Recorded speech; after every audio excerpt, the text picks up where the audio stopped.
اللہ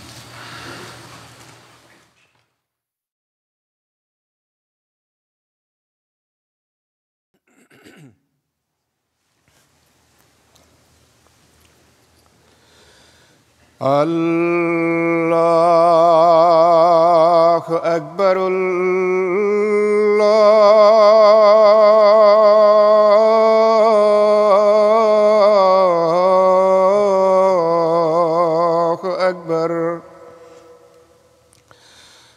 اللہ اکبر اللہ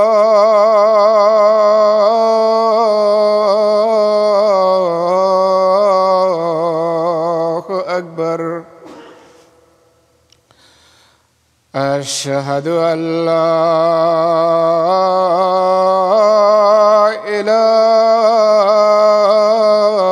إله إلا الله أشهد أن لا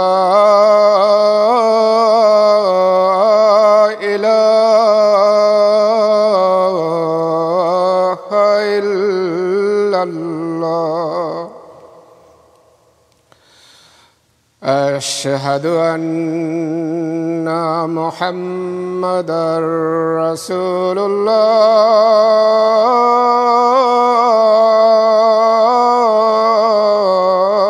الله أشهد أن محمدًا رسول الله حي على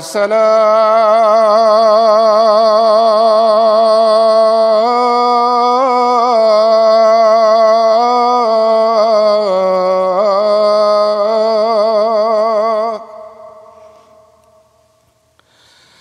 حي على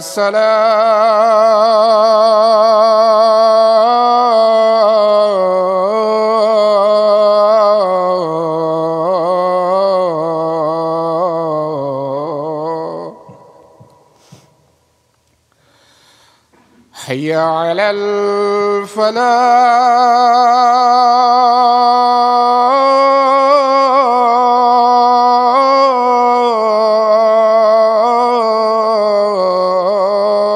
الفلاح حي على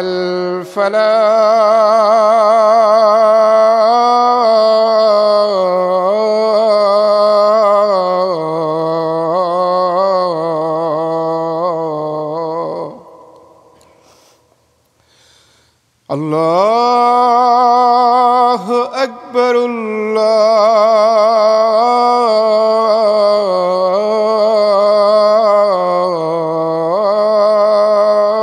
الله أكبر لا إله إلا الله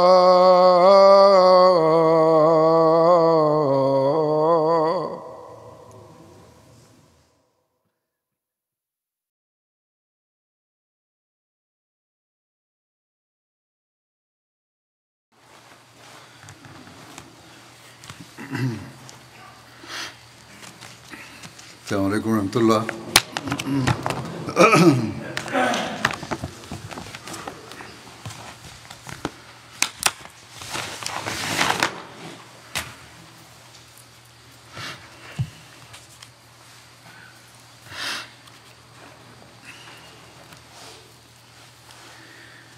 أشهد أن لا إله إلا الله وحده لا شريك له وأشهد أن محمدًا عبده ورسوله أما بعد فأعوذ بالله من الشيطان الرجيم بسم الله الرحمن الرحيم الحمد لله رب العالمين الرحمن الرحيم مالك يوم الدين إياك نعبد وإياك نستعين اهدنا الصراط المستقيم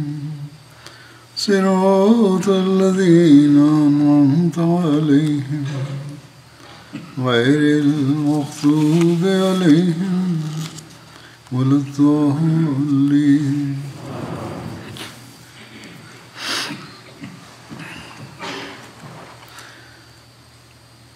جنگ احد کے حوالے سے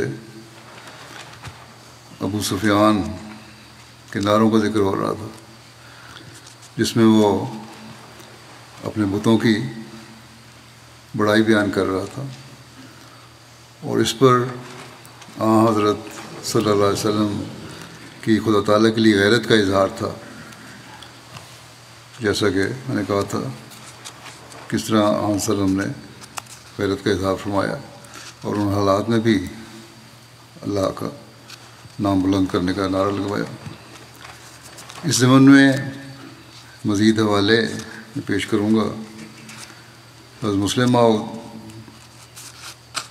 فرماتے ہیں کہ احادیث میں آتا ہے کہ غزوہ احد میں جو ابو سفیان نے بڑے زور سے کہا کہ لنا عزا ولا عزا لکم، یعنی ہماری تائید میں ہمارا عزا بت ہے مگر تمہاری تائید میں کوئی بت نہیں، تو اس وقت رسول کریم صلی اللہ علیہ وسلم نے مسلمانوں سے فرمایا کہ تم کہو کہ لنا مولا ولا مولا لکم، ہمارا والی اور ہمارا مددگار ہمارا حی و قیوم خدا ہے مگر تمہارا کوئی والی اور مددگار نہیں.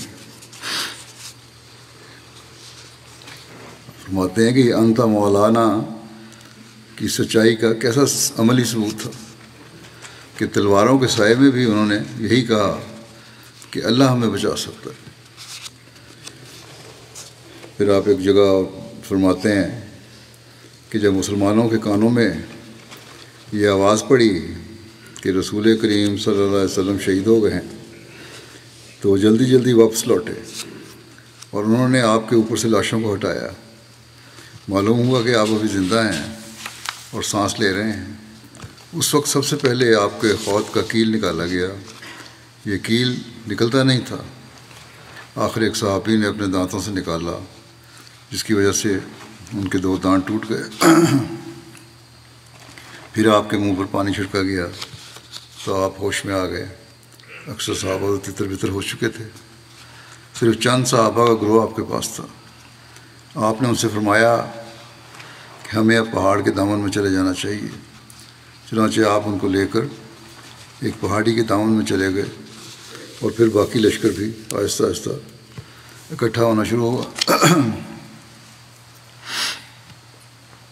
کفار کا لشکر جب واپس جا رہا تھا تو ابو سفیان نے بلند آواز سے رسول کریم صلی اللہ علیہ وسلم کا نام لیا اور کہا ہم نے اسے مار دیا ہے. صحابہ نے جواب دینا چاہا مگر آپ نے ان کو روک دیا. فرمایا یہ موقع نہیں، ہمارے آدمی تتر بتر ہو چکے ہیں، کچھ مارے گئے ہیں، کچھ زخمی ہیں، ہم تھوڑے سے آدمی یہاں پر ہیں اور پھر تکے ماندے ہیں. کفار کا لشکر 3000 کا ہے اور وہ بالکل سلامت ہے. ایسی حالت میں جواب دینا مناسب نہیں. وہ اگر کہتے ہیں کہ انہوں نے مجھے مار دیا تو کہنے دو. چنانچہ آپ کی ہدایت کے مطابق صحابہ خاموش رہے. جب ابو سفیان کو کوئی جواب نہ ملا تو اس نے کہا ہم نے ابو بکر کو بھی مار دیا. آپ نے صحابہ کو پھر جواب دینے سے روک دیا اور فرمایا خاموش رہو، وہ کہتا ہے تو کہنے دو. چنانچہ صحابہ اس پر بھی خاموش رہے. ابو سفیان کو جب پھر کوئی جواب نہ ملا تو اس نے کہا ہم نے عمر کو بھی مار دیا ہے. حضرت عمر بڑے تیز طبیعت کے مالک تھے. آپ بولنے لگے لیکن رسول اللہ صلی اللہ علیہ وسلم نے آپ کو ہی منع کر دیا. بعد میں آپ نے بتایا، حضرت عمر نے یہ کہا بعد میں کہ میں کہنے لگا تھا کہ تم کہتے ہو کہ ہم نے عمر کو مار دیا ہے، حالانکہ عمر اب بھی تمہارا سر توڑنے کے لیے موجود ہے۔ بہرحال رسول کریم صلی اللہ علیہ وسلم نے ان کو بھی جواب دینے سے منع کر دیا۔ جب ابو سفیان نے دیکھا کہ کوئی جواب نہیں آیا تو اس نے نعرہ مارا، اولو حبل، اولو حبل، یعنی حبل دیوتا جسے ابو سفیان بڑا سمجھتا تھا، اس کی شان بلند ہو، حبل کی شان بلند ہو، یعنی آخری ہمارے حبل نے محمد صلی اللہ علیہ وسلم اور اس کے ساتھیوں کو مار ہی دیا۔ صحابہ کو چونکہ رسول کریم صلی اللہ علیہ وسلم نے بولنے اور جواب دینے سے منع فرمایا تھا، اس لیے وہ اب بھی خاموش رہے۔ اور خدا کا وہ رسول جس نے اپنی موت کی خبر سن کر کہا تھا خاموش رہو، جواب مت دو، حضرت ابوبکر کی موت کی خبر سن کر کہا تھا خاموش رہو اور جواب مت دو، حضرت عمر کی موت کی خبر سن کر کہا تھا کہ خاموش رہو، جواب مت دو، اور جو بار بار کہتا تھا کہ اس وقت ہمارا لشکر پراگندہ ہے اور خطرہ ہے کہ دشمن پھر حملہ نہ کر دے، اس لیے خاموشی کے ساتھ اس کی باتیں سنتے چلے جاؤ۔ اس مقدس انسان کے کانوں میں جب آواز پڑی اولو حبل، اولو حبل، حبل کی شان بلند ہو، حبل کی شان بلند ہو، تو اس کے جذبہ توحید نے جوش مارا، کیونکہ اب محمد رسول اللہ صلی اللہ علیہ وسلم کا سوال نہیں تھا، اب ابوبکر و عمر کا سوال نہیں تھا، اب اللہ تعالیٰ کی عزت کا سوال تھا۔ آپ نے بڑے جوش سے فرمایا، تم کیوں جواب نہیں دیتے؟ صحابہ نے عرض کیا، یا رسول اللہ ہم کیا جواب دیں؟ آپ نے فرمایا، کہو اللہ عز و جل، اللہ عز و جل۔ حبل کیا چیز ہے؟ خدا تعالیٰ کی شان بلند ہے، خدا تعالیٰ کی شان بلند ہے۔ یہ کتنا شاندار مظاہرہ آپ کے جذبہ توحید کا ہے۔ آپ نے 3 دفعہ صحابہ کو جواب دینے سے روکا، جس سے معلوم ہوتا ہے کہ آپ کو خطرے کی اہمیت کا پورا احساس تھا۔ آپ جانتے تھے کہ اسلامی لشکر تتر بتر ہو گیا ہے اور بہت کم لوگ آپ کے ساتھ ہیں، اکثر صحابہ زخمی ہو گئے ہیں اور باقی تھکے ہوئے ہیں۔ اگر دشمن کو یہ معلوم ہو گیا کہ اسلامی لشکر کا ایک حصہ جمع ہے تو وہ کہیں پھر حملہ کرنے کی ضرورت نہ کرے، مگر ان حالات کے باوجود جب خدا تعالیٰ کی عزت کا سوال آیا تو آپ نے خاموش رہنا برداشت نہ کیا اور سمجھا کہ دشمن کو خواہ پتہ لگے یا نہ لگے، خواہ وہ حملہ کرے اور ہمیں ہلاک کر دے، اب ہم خاموش نہیں رہیں گے۔ چنانچہ آپ نے صحابہ سے فرمایا، تم خاموش کیوں ہو؟ جواب کیوں نہیں دیتے کہ اللہ عز و جل، اللہ عز و جل۔ یہ اس طرح بیان آپ نے سورۃ کوثر کی تفسیر میں بیان فرمایا ہے۔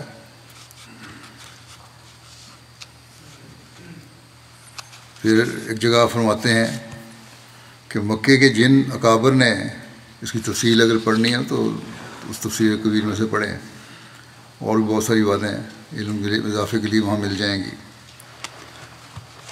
پھر آپ فرماتے ہیں مکے کے جن اکابر نے محمد رسول اللہ صلی اللہ علیہ وسلم کو مارنا چاہا، کیا آج دنیا میں ان لوگوں کا کوئی نام لیوا ہے؟ احد کے مقام پر ابو سفیان نے آواز دی تھی اور کہا تھا کہ کیا تم میں محمد صلی اللہ علیہ وسلم ہے، اور جب اس کا جواب نہ ملا تو اس نے کہا ہم نے محمد صلی اللہ علیہ وسلم کو مار ڈالا۔ پھر اس نے آواز دی کیا تمہیں ابوبکر ہے، اور جب اس کا بھی جواب نہ ملا تو اس نے کہا ہم نے ابوبکر کو بھی مار ڈالا۔ پھر اس نے پوچھا کیا تمہیں عمر ہے، جب اس کا بھی جواب نہ ملا تو اس نے کہا ہم نے عمر کو بھی مار ڈالا۔ لیکن آج جاؤ اور دنیا کے کناروں پر اس آواز دینے والے کے ہم نوا کفار کے سردار ابو جہل کو بلاؤ اور آواز دو کہ کیا تم میں ابو جہل ہے، تو تم دیکھو گے کہ محمد رسول اللہ صلی اللہ علیہ وسلم کے نام پر تو کروڑوں آوازیں بلند ہونا شروع ہو جائیں گی اور ساری دنیا بول اٹھے گی کہ ہاں محمد رسول اللہ صلی اللہ علیہ وسلم ہم میں موجود ہیں، کیونکہ آپ کی نمائندگی کا شرف ہمیں حاصل ہے۔ لیکن ابو جہل کے بلانے پر تمہیں کسی گوشے سے بھی آواز اٹھتی نظر سنائی نہیں دے گی۔ ابو جہل کی اولاد آج بھی دنیا میں موجود ہے مگر کسی کو جرأت نہیں کہ وہ یہ کہہ سکے کہ میں ابو جہل کی اولاد میں سے ہوں۔ شاید عتبہ اور شیبہ کی اولاد بھی آج دنیا میں موجود ہو، مگر کیا کوئی کہتا ہے کہ میں عتبہ اور شیبہ کی اولاد ہوں؟ بس رسول پاک صلی اللہ علیہ وسلم کا نام ہی ہے جو اللہ تعالیٰ نے بلند کیا اور بلند رکھا۔ پھر اس بارے میں حضرت اقدس مسیح موعود علیہ السلام بیان فرماتے ہیں کہ انبیاء پر جو مصائب آتے ہیں ان میں بھی اللہ تعالیٰ کے ہزارہا اسرار ہوتے ہیں۔ حضرت صلی اللہ علیہ وسلم پر بہت سے مصائب آتے تھے۔ جنگ احد میں ایک روایت ہے کہ آپ کو 70 تلواروں کے زخم لگے تھے، اور مسلمانوں کی ظاہری حالت خراب دیکھ کر کفار کو بڑی خوشی ہوئی۔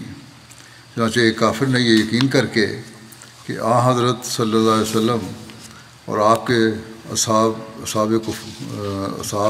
کبار سب شہید ہو گئے ہوں گے، بآواز بلند پکار کر کہا کہ کیا محمد صلی اللہ علیہ وسلم تم میں ہے؟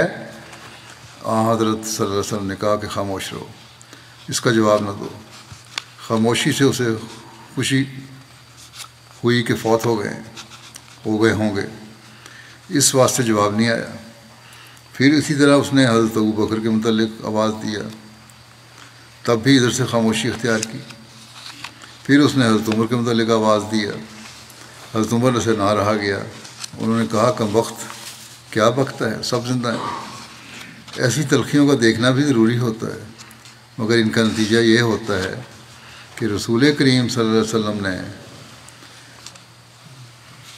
فرمایا کہ اب اس کے بعد کفار ہم پر چڑھائی نہ کریں گے۔ یہ غالباً غزوہ خندق آپ نے فرمایا تھا، غزوہ خندق کے بعد، احد کے بعد سے غزوہ خندق ہوئی، تو یہ ملفوظات کا کیونکہ حوالہ ہے، ہو سکتا ہے لکھنے والے سے رہ گیا ہو کہ غزوہ خندق کے بعد آپ نے فرمایا تھا کہ آپ اب اس کے بعد کفار ہم پر چڑھائی نہ کریں گے بلکہ ہم کفار پر چڑھائی کریں گے۔ مکہ سے نکلنے کے وقت حضرت صلی اللہ علیہ وسلم پر کیسی تلخی کا وقت تھا، لیکن اب اللہ تعالیٰ نے حالات بدل دیے۔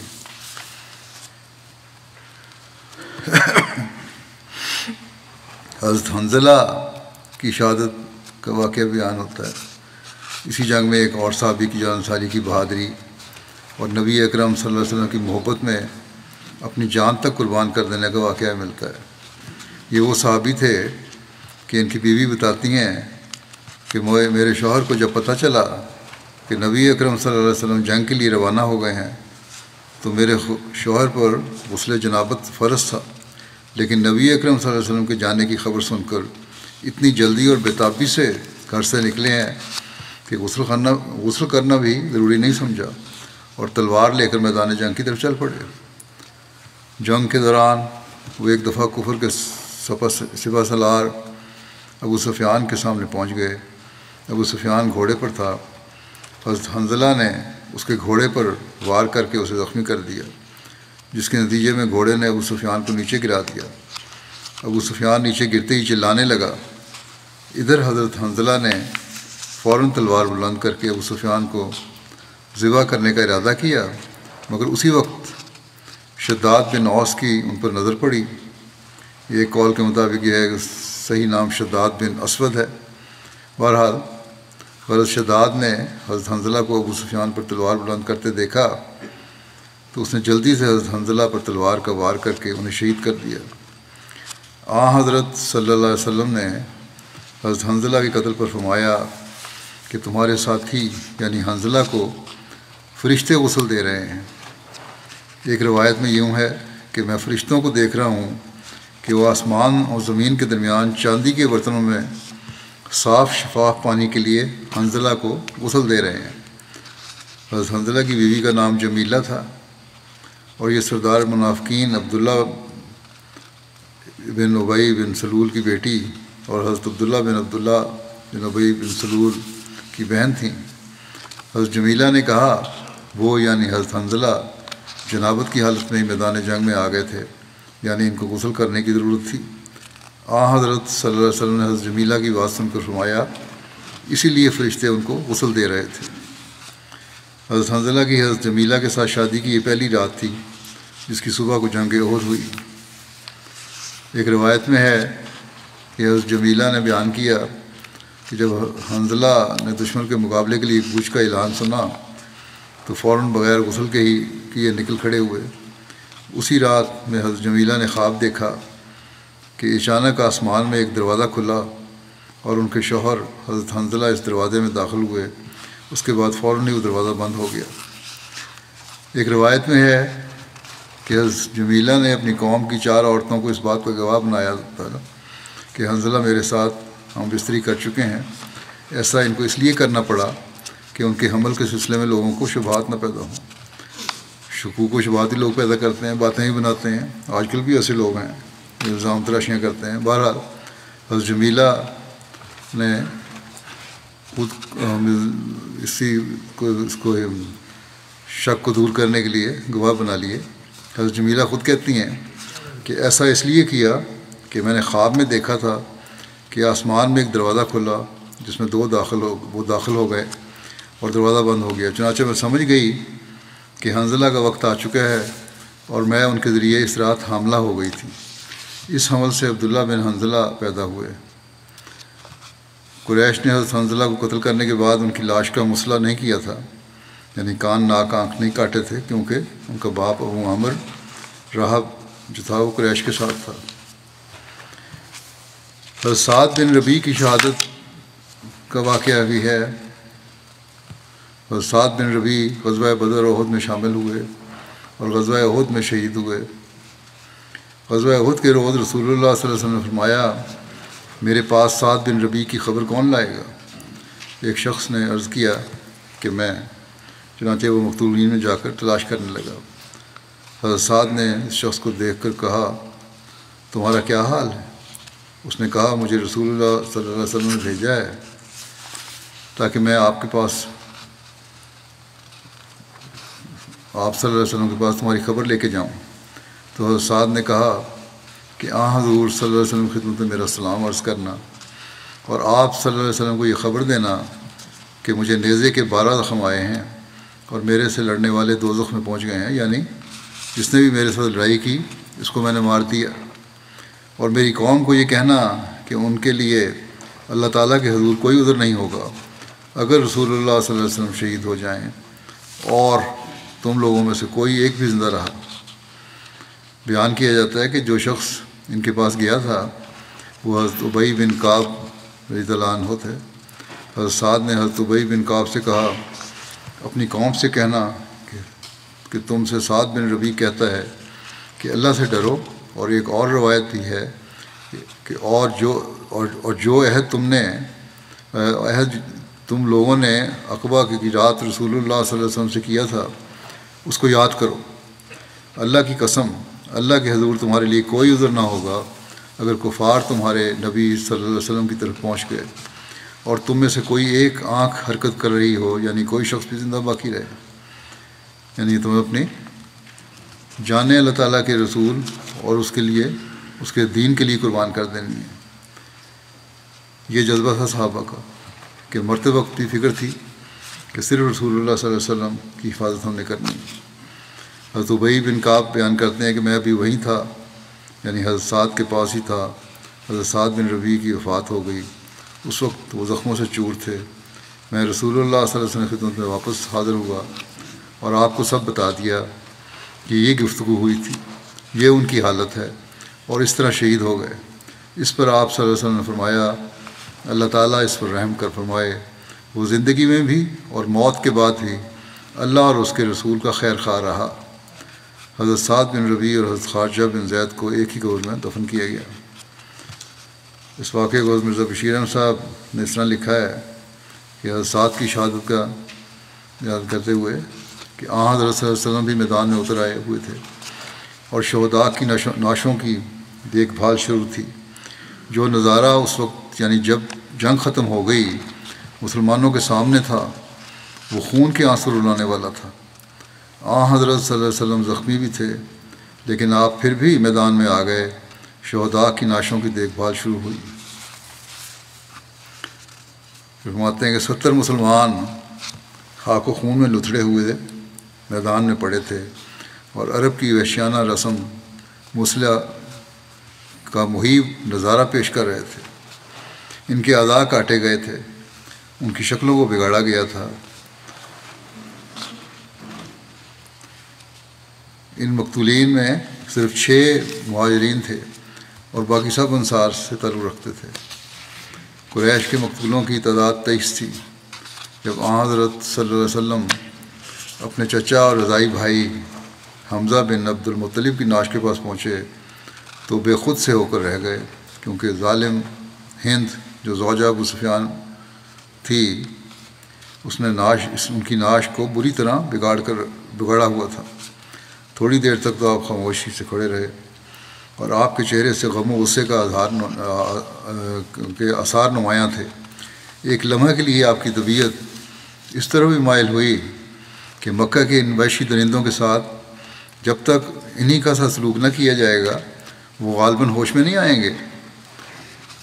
ان کو سبق نہیں ملے گا اگر آپ صلی اللہ علیہ وسلم اس خیال سے رک گئے اور صبر کیا، بلکہ اس کے بعد آپ صلی اللہ علیہ وسلم مسئلے کی جو رسم تھی، شکلوں کو بگاڑنے والی رسم، اعضاء کاٹنے والی رسم، اس کو اسلام میں ہمیشہ کے لیے ممنوع قرار دے دیا اور فرمایا دشمن خواہ کچھ کرے تم اس کے وحشیانہ طریق سے بہرحال باز رہو اور نیکی اور احسان کا طریق اختیار کرو۔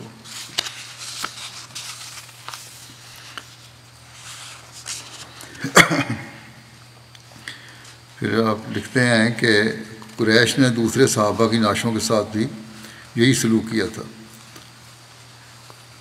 چنانچہ حضرت صلی اللہ علیہ وسلم کے پھوپھی زاد بھائی عبداللہ بن جہش کی نعش کو بھی بری طرح بگاڑا گیا تھا۔ جوں حضرت صلی اللہ علیہ وسلم ایک نعش سے ہٹ کر دوسری نعش کی طرف جاتے تھے، آپ کے چہرے پر غم و الم کے آثار زیادہ ہو جاتے تھے۔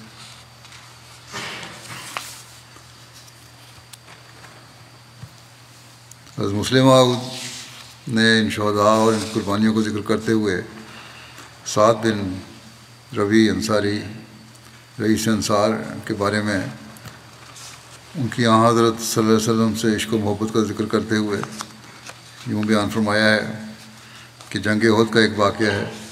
جنگ کے بعد حضرت صلی اللہ علیہ وسلم نے حضرت ابی بن کعب کو فرمایا کہ جاؤ اور زخمیوں کو دیکھو۔ وہ دیکھتے ہوئے حضرت سعد بن ربیع کے پاس پہنچے جو سخت زخمی تھے اور آخری سانس لے رہے تھے۔ انہوں نے ان سے کہا کہ اپنے متعلقین اور اعضاء کو اگر کوئی پیغام دینا ہو تو مجھے دے دیں۔ حضرت سعد نے مسکراتے ہوئے کہا کہ میں منتظر ہی تھا کہ کوئی مسلمان ادھر آئے تو پیغام دوں۔ تم میرے ہاتھ میں ہاتھ دے کر یہ وعدہ کرو کہ میرا پیغام ضرور پہنچا دو گے۔ اب اس حالت میں بھی نہیں ہوش تھی، کہا میرے ہاتھ میں ہاتھ دو، جو پکا وعدہ ہونے کا یہ ایک طریق ہے، ایک اظہار ہے کہ میرا پیغام ضرور پہنچا دو گے۔ اور اس کے بعد انہوں نے جو پیغام دیا وہ یہ تھا کہ میرے بھائی مسلمانوں کو میرا سلام پہنچا دینا اور میری قوم اور میرے رشتہ داروں سے کہنا کہ رسول کریم صلی اللہ علیہ وسلم ہمارے پاس خدا تعالیٰ کی ایک بہترین امانت ہیں اور ہم اپنی جانوں سے اس امانت کی حفاظت کرتے رہے ہیں۔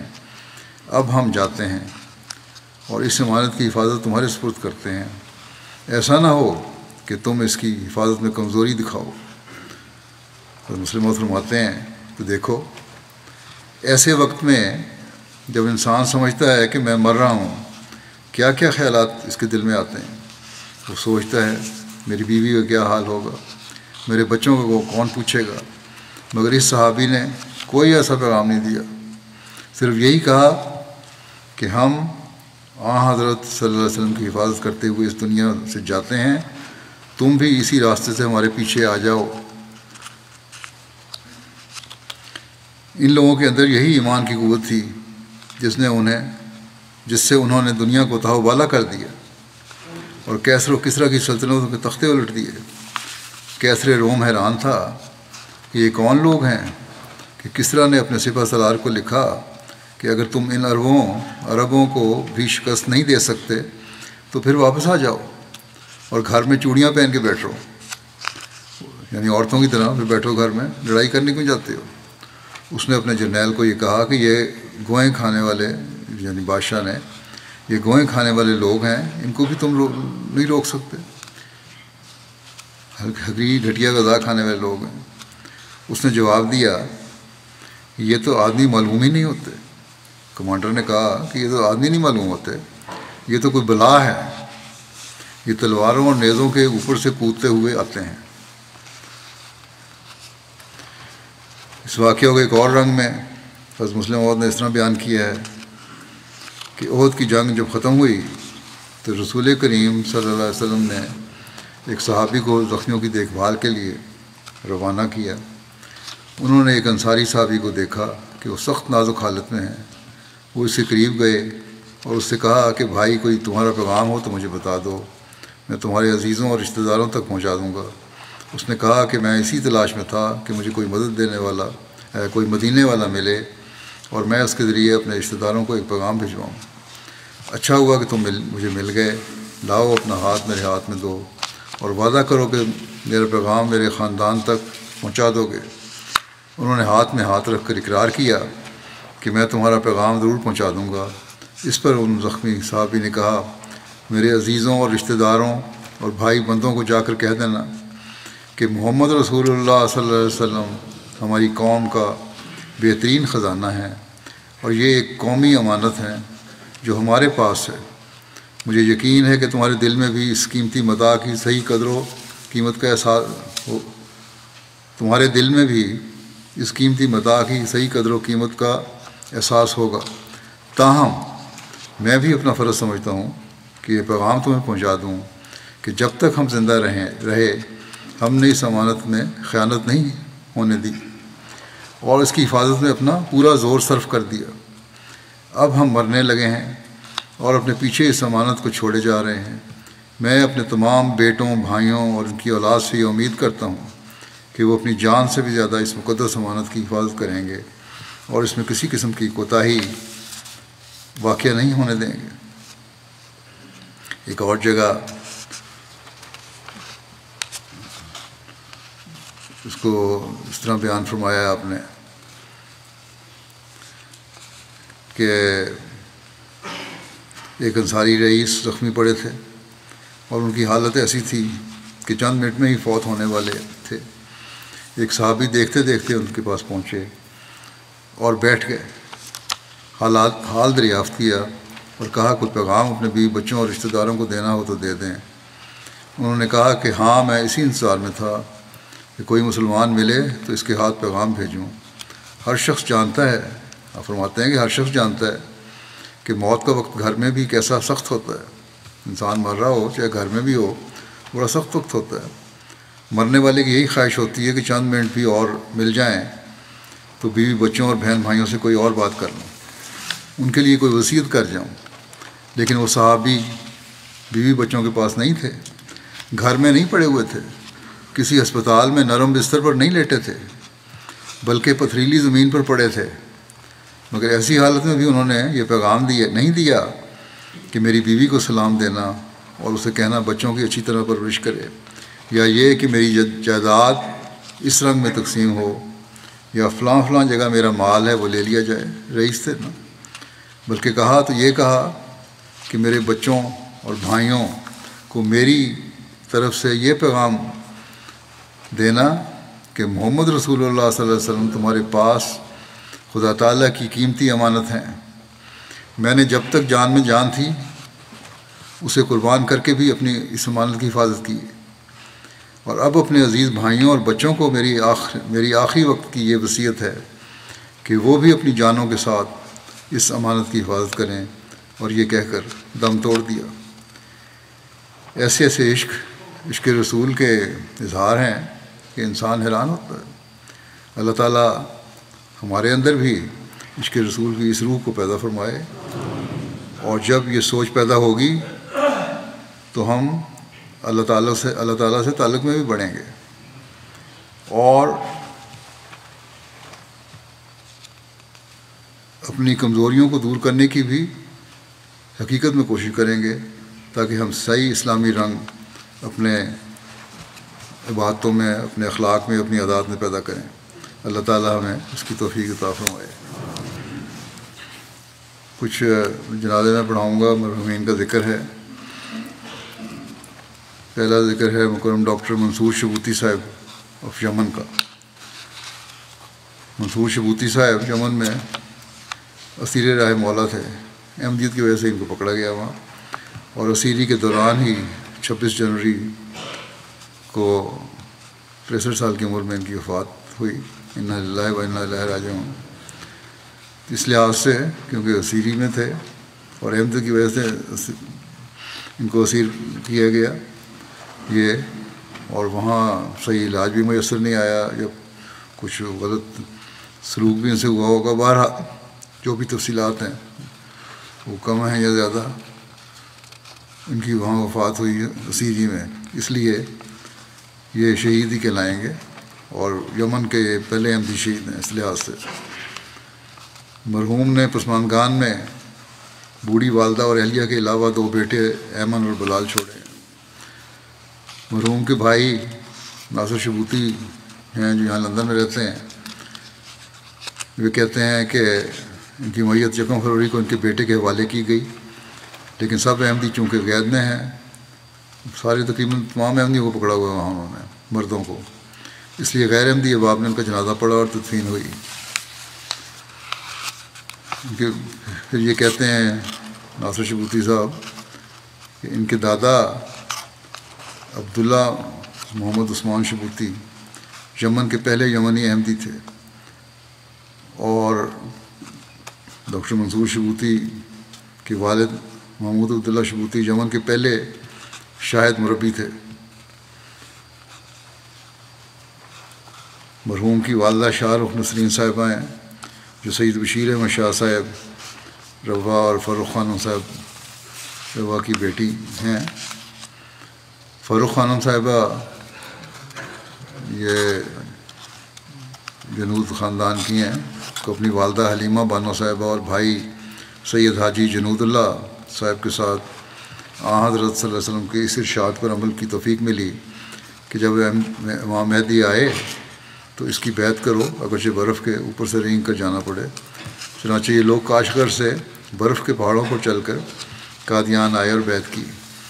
تو منصور شبوتی صاحبہ کی جو والدہ تھیں وہ اس خاندان کی فرد تھیں،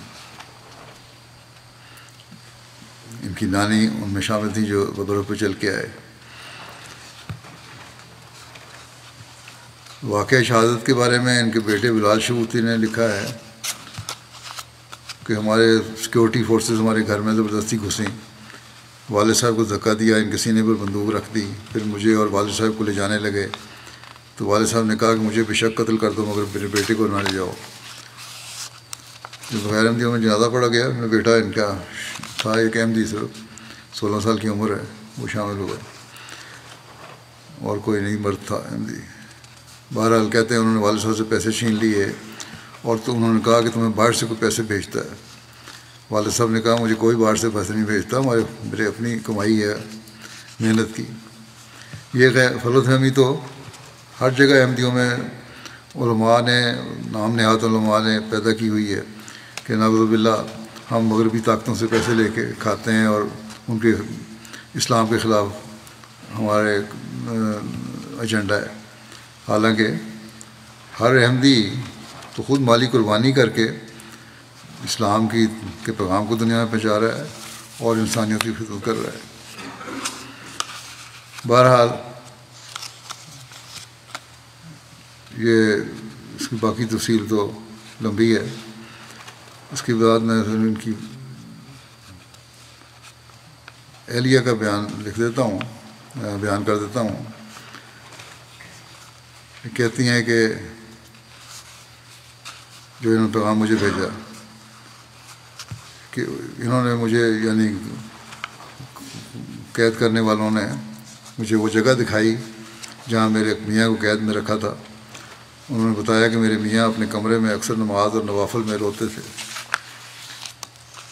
انہوں نے مزید بتایا کہ ڈاکٹر صاحب کو اس وجہ سے قید کیا گیا تھا کہ بعض احمدیوں نے اطلاع دی تھی کہ ڈاکٹر صاحب کو برطانیہ سے پیسے آتے ہیں جنہیں وہ یمن میں ملیشیا فورسز تیار کرنے کے لیے خرچ کرتے ہیں، جو جھوٹے الزام، مگر تحقیق سے یہ بات غلط نکلی ہم انہیں رہا کرنے ہی والے تھے کہ پریشانی کی وجہ سے ان کی صحت خراب ہو گئی۔ بہرحال یہ ان کا بیان ہے کہ انہوں نے ان کو اہلیہ کا ہو سکتا ہے کہ ہائی کمان کا رویہ اور ہو، نچلے جو ہیں وہ اور بھی زیادہ اپنے منمانیاں کرنے والے ہوتے ہیں اور ان کی سختی کی وجہ سے ان کی صحت پہ اثر پڑا ہو۔ بہرحال ان کے بھائی ناصر شبوتی ان کی سیرت بیان کرتے ہوئے کہتے ہیں کہ ہمارے بھائی ڈاکٹر منصور شبوتی بہت مہربان اور خیر خواہ بھائی تھے، پڑھائی میں بہت ہوشیار، پورے ملک کے پہلے 10 طلباء میں سے تھے جنہیں گورنمنٹ کی طرف سے انعام بھی دیا گیا تھا۔ نماز 5 وقتہ اور تہجد کے پابند، فجر کے بعد باقاعدگی تلاوت قرآن کرتے، چندوں میں بڑے باقاعدہ تھے، رشتہ داروں سے پہلے دوسروں کا علاج کرتے اور مدد کرتے، مریضوں کے ساتھ ہمیشہ ہنس کر بات کرتے، غریب مریضوں سے کوئی پیسے نہیں لیتے، دوائی بھی دیتے اور کسی کو اسپتال میں داخل کرنے کی ضرورت ہوتی تو اس میں مدد کرتے، اور وبا کے آپریشن کی صورت میں اپنی تنخواہ سے آپریشن کی فیس چھوڑ دیتے تھے۔ پھر کہتے ہیں کہ ہمارے ہمسایوں میں سے جب بھی کوئی بیمار ہوتا تو یہ بھائی کے پاس علاج کے لیے آتا، اور جب وہ دوسرے شہر میں چلے گئے صنعاء میں تو ہمسائے بہت افسردہ ہوئے، والدین کے ساتھ بہت حسن سلوک سے پیش آتے تھے، انہیں حج بھی کروایا۔ ڈاکٹر صاحب کی والدہ شاہ رخ نسرین صاحبہ کہتی ہیں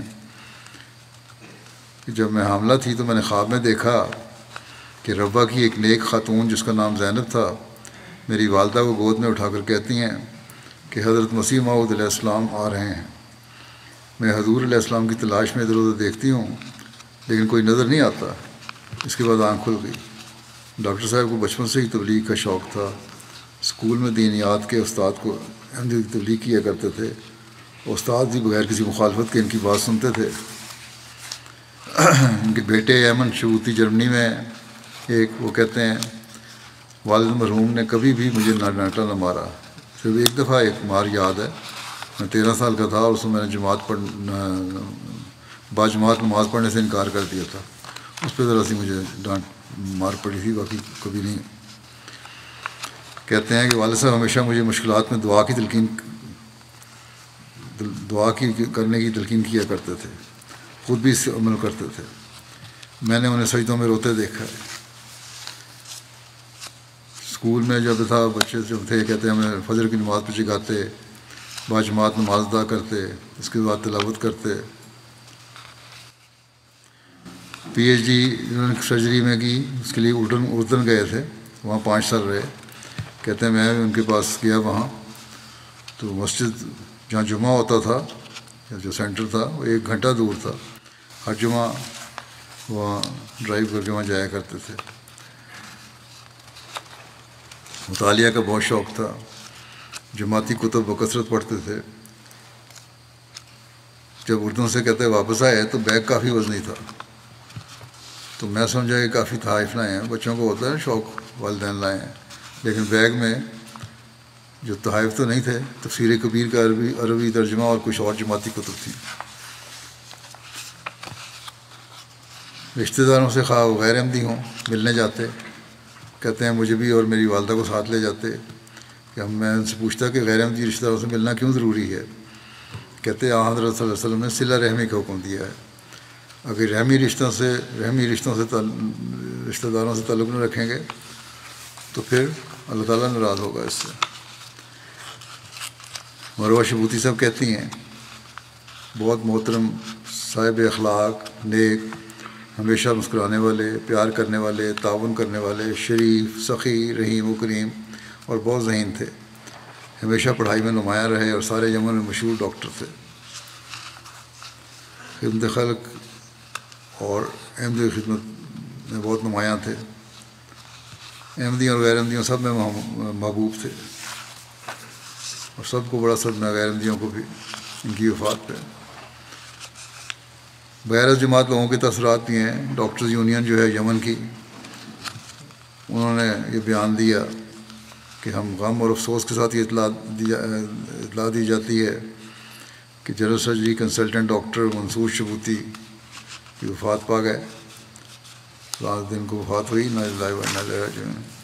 پھر آگے کہتے ہیں یہی میڈیکل کونسل والے کہ ان کی پراسرار وفات سے طبی حلقوں میں سخت پریشانی اور بے چینی پھیلی ہوئی ہے.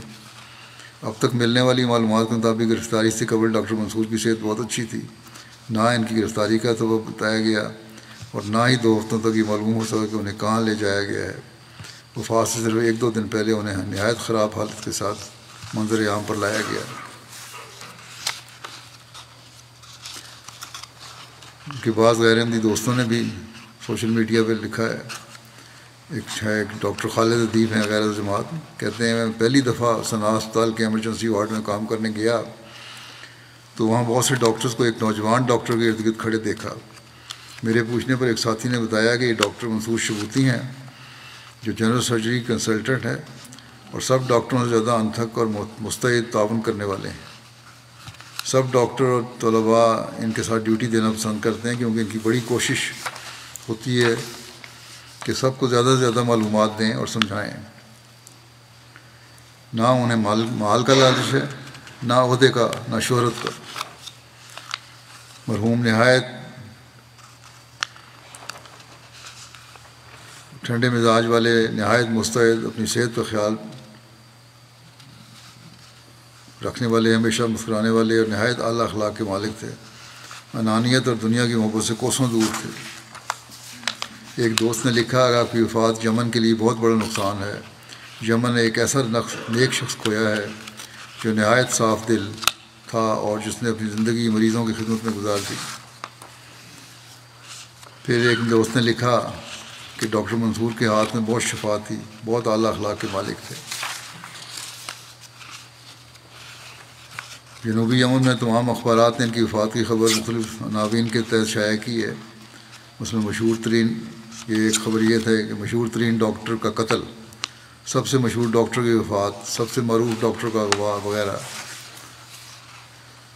تو اللہ تعالیٰ اس کے ذریعے سے بہرحال کسی نے یہ بھی لکھا مجھے کہ ان کے ذریعے سے اب یمن میں احمدیت کا نام کافی پھیلا ہے، تبلیغ بھی کا ذریعہ بھی شاید بن جائے. اللہ تعالیٰ کرے. اللہ تعالیٰ مرحوم سے مغفرت رحم کا سلوک فرمائے، درجات بلند فرمائے، ان کے لوائقین کو صبر اور حوصلہ عطا فرمائے اور حالات بہتر ہوں. باقی جو اسیران ہیں وہاں اس وقت جو بھی تھوڑی سی جماعت ہے وہاں چھوٹی سی، ان اسیران کی رہائی کے بھی اللہ تعالیٰ مردوں کی جلد سامان پیدا فرمائے. دوسرا ذکر ہے مکرم صلاح الدین محمد صالح عبدالقادر عہدے صاحب کا، جو شریف عہدے صاحب جماعت کبیر کے والد تھے. 31 جنوری کو دل کی تکلیف ہوئی، ہسپتال میں آپریشن کے دوران ہی تقریباً 85 سال کی عمر میں وفات پا گئے. انا للہ و انا الیہ راجعون. مرحوم موسی تھے. پسماندگان میں اہلیہ اور 3 بیٹے محمد شریف عہدے صاحب، منیر عہدے صاحب اور امیر عہدے صاحب، اور ایک بیٹی ہیں منال عہدے. پوتے پوتیاں ہیں. ان کے 2 پوتے عزیز مسرور منیر عہدے اور بشیر الدین محمود عہدے، ایک جامعہ UK میں اور ایک جامعہ کینیڈا میں پڑھ رہے ہیں.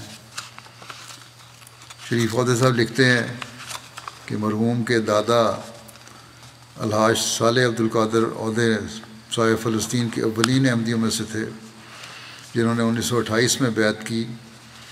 ان کے بعد مرحوم کے پردادا عبدالقادر عہدے نے بھی بیعت کر لی اور کچھ عرصے کے بعد مرحوم کے والد محمد عہدے نے بھی بیعت کر لی. یوں اللہ تعالیٰ کے فضل سے مرحوم کے والد، دادا اور پردادا بھی سبھی احمدی تھے. ان کی پیدائش 1939 میں ہوئی اور یہ پیدائشی احمدی تھے. جب ان کی عمر 14 سال تھی مرحوم کی، اس وقت ایک دن سخت سردی تھی. باہر کسی کام سے نکلے، سردی کے باعث کپڑے صحیح نہیں پہنے ہوئے تھے، جسم فریز ہو گیا، بے ہوش ہو کے گر گئے. کافی دیر کی تلاش کے بعد ان کو پتہ لگا، لے کے آئے، اسپتال میں لے کے گئے. بڑی مایوس کن حالت تھی. تو ڈاکٹر نے کہا کہ اول تو ان کا زندہ بچنا بھی معجزہ ہوگا، اور اگر بچ بھی گیا تو اولاد نہیں ان کی ہو سکے گی اب کبھی.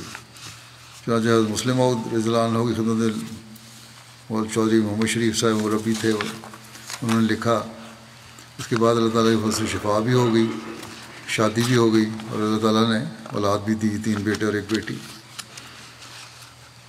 مرحوم اپنے والد کی طرح ساری زندگی مبلغین کی خدمت میں پیش تھے۔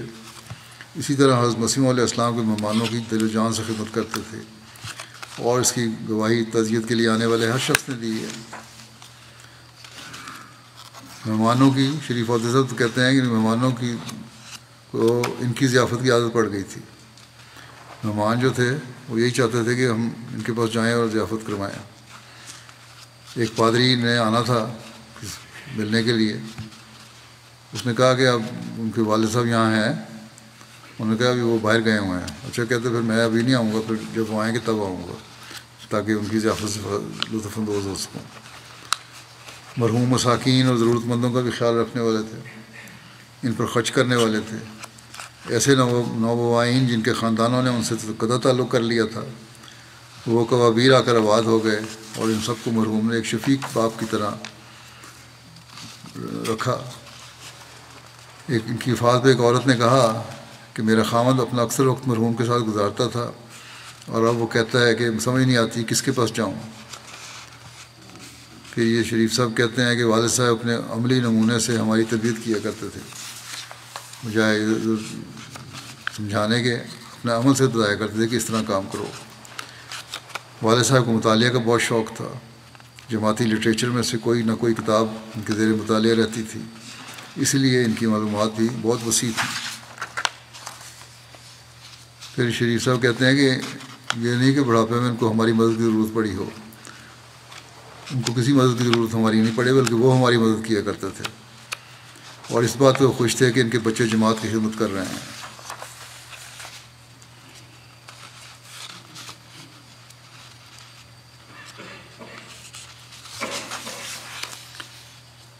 ان کی نواسی ڈاکٹر یاسمین کہتی ہیں میں کچھ سالوں سے اپنے نانا نانی کے ساتھ گھر میں رہتی تھی۔ میں نے دیکھا کہ میرے نانا مرحوم نمازوں اور تہجد کے پابند اور اکثر وقت مسجد اور مرکز جماعت میں گزارتے تھے۔ مہمانوں کے لیے کھانا پکانا، ان کی خدمت کرنا اور مرکز جماعت میں مرمت وغیرہ دیگر کام سے انجام دینا ان کا معمول تھا۔ جماعتی کتب کا مطالعہ ان کا محبوب مشغلہ تھا، حتیٰ کہ وفات والے دن بھی ان کے بستر پر ایک کتاب کھلی ہوئی موجود تھی۔ کہتے ہیں کہ گھر میں کچھ مرمت کا کام کروانا تھا تو میرے مرحوم نانا نے نانی جان سے کہا کہ ہمیں اس کی ضرورت نہیں ہے، کیونکہ ہم نے تو اب جلد فوت ہو جانا ہے، اس لیے بہتر ہے کہ گھر کی مرمت پر اٹھنے والی رقم ضرورت مندوں میں تقسیم کر دیں۔ ڈاکٹروں نے دل کے آپریشن کے وقت دیکھا کہ نہ صرف ان کا دل بہت کمزور ہے بلکہ ان کی شریانیں بھی تقریباً بند ہیں، اور حیران تھے کہ یہ اس وقت تک چلتے پھرتے کیسے رہے۔ بہرحال یہ ان کی دعا تھی کہ وہ چلتے پھرتے ہی ان کی موت آ جائے، اور ایسا ہی ہوا، آخری دن تک چلتے پھرتے رہے، کسی کی محتاج نہیں ہوئے۔ شریف عہدے صاحب کہتے ہیں کہ والد صاحب دوسروں پر دل کھول کر خرچ کرنے والے تھے۔ ایک روز ایک بڑی عمر کے رشتہ دار نے مدد کا کہا تو والد صاحب نے اس وقت جو کچھ جیب میں تھا سب نکال کر ان کو دے دیا۔ مولانا فضل اللہ بشیر صاحب جو مرحوم کوابیر میں مربی تھے، مبلغ تھے، ایک بار انہوں نے مرحوم سے کوابیر کی مسجد کے لیے مسجد کے لیے چندہ مانگا۔ مرحوم کے پاس اس وقت کہیں سے بہت بڑی رقم آئی تھی، انہوں نے وہ ساری رقم مسجد کے لیے دے دی۔ ان کا آپریشن ہوا، ایک خادم نے لکھا کہ ان کا ہرنیا کا آپریشن ہوا، تو انہوں نے حال پوچھا تو میں نے کہا دردیں بہت ہیں، تو میں نے کہا آپ یہاں کام کر رہے ہیں، آج بھی آپ نے کام کیا؟ کہتے ہیں ہاں تھوڑا سا کام کیا ہے، کچھ چیزیں اٹھا کے ادھر ادھر رکھی ہیں، اور ایک دروازہ ٹوٹا ہوا تھا وہ مرمت کی ہے۔ تو انہوں نے کہا کہ آپ آپریشن ہوا ہے، اتنے بھاری کام نہ کیا کریں۔ انہوں نے کہا اس کے بغیر میں رہ نہیں سکتا کہ جماعت کی خدمت بھی میرا کام ہے۔ سیف الدین ابو اسد فلسطین کے لکھتے ہیں ہم نے ملک مکرم صلاح الدین صاحب اور عودی صاحب میں سوائے خیر اور بھلائی کے کچھ نہیں دیکھا۔ اپنے کوابیر میں قیام کے دوران انہیں جماعت کا بہت ہی مخلص فرد پایا، بہت محبت کرنے والے اور ہر کسی کی مدد کرنے والے تھے۔ امیر جماعت ہونے کے والد ہونے کے باوجود مہمان نوازی کی خدمت انجام دیتے تھے۔ کہتے ہیں مجھے بہت بعد میں پتہ لگا کہ جس طرح وہ خدمت کرتے تھے مجھے کبھی خیال نہیں آیا کہ وہ امیر جماعت کے والد ہوں گے، انتہائی انکسار تھا۔ پھر کسی نے مجھے بتایا کہ یہ تو ان کے والد ہیں۔ ڈاکٹر ایمن المالکی کہتے ہیں نماز فجر پر آتے اور سیدھے لنگر خانے چلے جاتے اور سارا دن بغیر تھکاوٹ کے رات گئے تک کام کرتے تھے۔ ہفتہ کے 7 دن ان کی یہی روٹین تھی۔ خلافت کے عاشق اور نظام جماعت کو بہت احترام کرتے تھے، یہاں تک کہ بیٹا امیر تھا تو امیر کو بھی دیکھ کے کھڑے ہو جایا کرتے تھے۔ جماعتی خدمت و تبلیغ اور جماعتی فرائض کی بجاوری میں زندگی کے آخر تک بڑے جوش اور جذبے سے مصروف رہے۔ ایسے جوش کی مثالیں بہت کم لوگوں میں نظر آتی ہیں۔ 4 خلفاء سے ان کا زمانہ انہوں نے دیکھا اور خلافت کے بارے میں بڑی دلچسپ گفتگو کیا کرتے تھے۔ محمد علاؤ صاحب لکھ کے کہتے ہیں 20 سال پہلے بیعت کی اور اس کے بعد جب کویر گیا تو بڑے پیار اور اخلاص سے مجھے ملے اور جماعت کی خدمت کرتے کو میں دیکھا ان کو۔ بڑی عمر کے باوجود ایسے اخلاص سے کام کرتے تھے جو نوجوانوں میں بھی نظر نہیں آتا۔ بہت مہربان اور ہمدرد تھے۔ نمر اجوا صاحبہ کہتی ہیں میرا تعلق الخلیل شہر سے ہے۔ میں اپنے 2 بچوں کے ساتھ جب یہاں آئی تو میرے پاس کوئی گھر نہیں تھا۔ مرحوم نے مجھے کہا کہ اپنی بچیوں کو ہمارے پاس چھوڑ دو اور تم دارالضیافت میں رہ لیا کرو۔ چنانچہ 1.5 ماہ تک وہ میری بچیوں کا خیال رکھتے رہے اور انہیں کھانے پینے کی اور دیگر سہولتیں مہیا کرتے رہے۔ کہتی ہیں وہ میرے لیے ایک شفیق باپ کی طرح تھے۔ ان کی وفات سے مجھے ایسا لگتا ہے جیسے میرے بدن سے روح نکل گئی۔ شمس الدین ربی صاحب کویر کے ہیں، کہتے ہیں مسجد اور مشن ہاؤس کی کوئی بھی پرانی چیز پھینکنا پسند نہیں کرتے تھے، بلکہ ان چیزوں کو مرمت کر کے اثر نو استعمال کے قابل بناتے تھے، اور یہی بچت کا طریقہ ہے جو باقی جگہوں پہ استعمال ہونا چاہیے۔ بعض دفعہ دیکھا گیا ہے کہ مسجد میں جو لوگ مدد مانگنے آتے تھے ان کے ساتھ بھی مرحوم معزز مہمانوں والا سلوک کرتے تھے اور ان کو بٹھا کر کھانا کھلاتے تھے۔ رانا عہدے جہانگیر صاحب کہتی ہیں ان کی پوتی ہیں میں نے ہمیشہ اپنے دادا کو تہجد کے لیے صبح جلدی اٹھتے اور 5 وقت نماز کا باقاعدگی سے التزام کرتے دیکھا۔ کہتی ہیں کہ میرے دادا غربا کا بہت خیال رکھتے تھے۔ لوگ کہتے تھے کہ اپنے پیسے اپنی ذات پر بھی خرچ کیا کریں، لیکن ان کا جواب ہمیشہ یہ ہوتا تھا کہ میں یہ پیسے ضرورت مندوں کو دینا پسند کرتا ہوں۔ خدا پر ان کو کامل یقین تھا، خلافت کے ساتھ بے انتہا محبت تھی۔ اللہ تعالیٰ مرحوم سے مخلوق رحم کا سلوک فرمائے، درجات بلند فرمائے اور ان کے اولاد کو نسل کو صبر اور حوصلہ عطا فرمائے، ان کی نیکیاں جاری رکھنے کی توفیق عطا فرمائے۔ اور اگلا ذکر ہے ریحانہ فرد صاحبہ اہلیہ کرامت اللہ خاتم صاحب مربی سلسلہ ربا کا۔ ان کی بھی گزشتہ دنوں 29 جنوری کو وفات ہوئی ہے، انا للہ و انا الیہ راجعون۔ ان کے خاندان میں احمدیت کا نفوذ ان کے پردادا حضرت منشی جلال الدین صاحب رضی اللہ تعالیٰ عنہ آف بلانی ضلع گجرات کے ذریعے ہوا تھا، جن کا نام حضرت مسیح علیہ السلام نے ضمیمہ انجام آتم میں 313 صحابہ کی فہرست میں پہلے نمبر پر درج کیا ہے۔ پسماندگان میں میاں کے علاوہ ایک بیٹا اور 3 بیٹیاں شامل ہیں۔ آپ کے بیٹے احسان اللہ صاحب مربی سلسلہ آج کل اسپین میں خدمت کی توفیق پا رہے ہیں۔ میدان عمل میں ہونے کی وجہ سے والدہ کے جنازے اور تدفین میں شامل نہیں ہو سکے، اور بھی وجوہات تھیں بعض۔ آپ کے شوہر کرامت اللہ خاتم بھی وقف زندگی مربی سلسلہ ہیں۔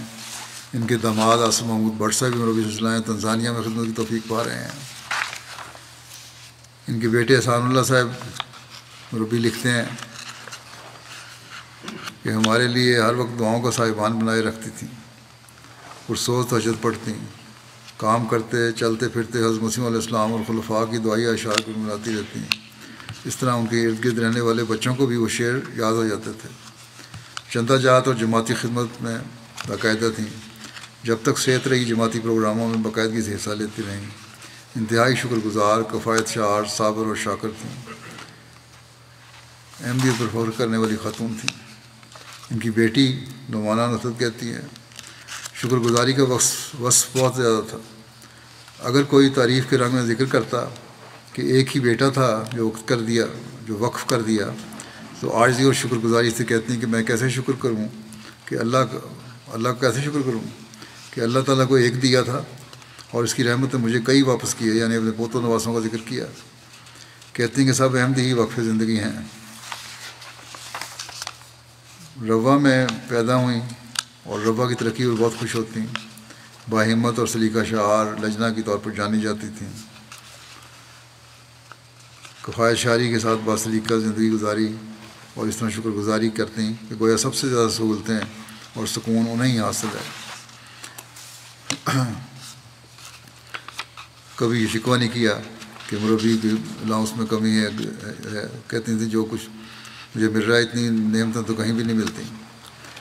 بیٹے کو جماعتی کیسز کی وجہ سے 2017 میں ہجرت کرنا پڑی، جیسا کہ میں نے کہا نا، اور وجوہات بھی تھیں، اور پھر پاکستان جانا ممکن نہ ہو سکا، اور والدہ اپنی کمزوری کی صحت کی وجہ سے ان سے ملاقات کے لیے نہیں جا سکی تھی، لیکن ہمیشہ صبر اور لگن کے ساتھ وقف کی ذمہ داریاں نبھانے کی بیٹے کو تلقین کرتی رہیں۔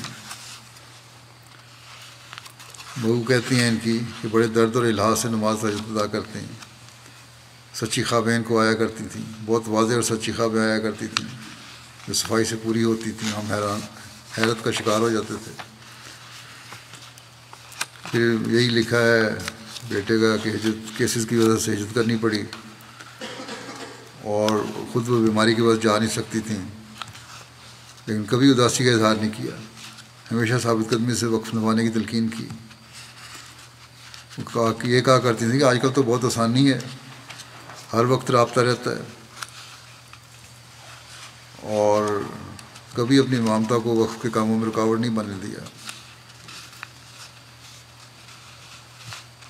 کسی نے ان کو کہا کہ اب لمبا عرصہ ہو گیا ہے تو وہاں جا کے ملنے کے لیے خلیفہ وقت کو لکھیں تو آپ کا انتظام ہو جائے۔ انہوں نے کہا میں نے وقف کیا ہو بیٹا، اور میں اس قسم کے مطالبات نہیں کر سکتی۔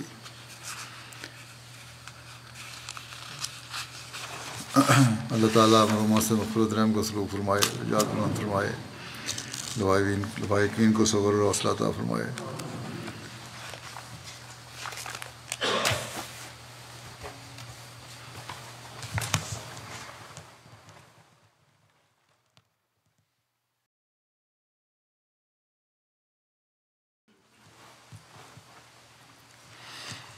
الحمد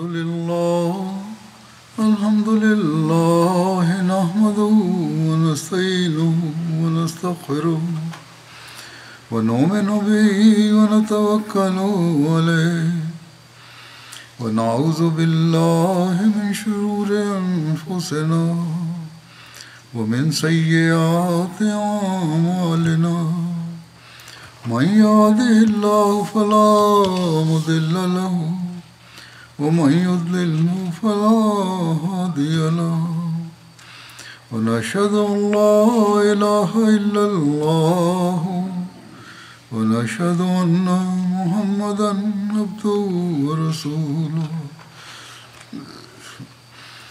عباد الله رحمكم الله إن الله يأمر بالعدل والإحسان وإيتاء ذي القربى وينهى عن الفحشاء والمنكر والبغي يعظكم لعلكم تذكرون اذكروا الله يذكركم وادعوه يستجب لكم ولذكر الله أكبر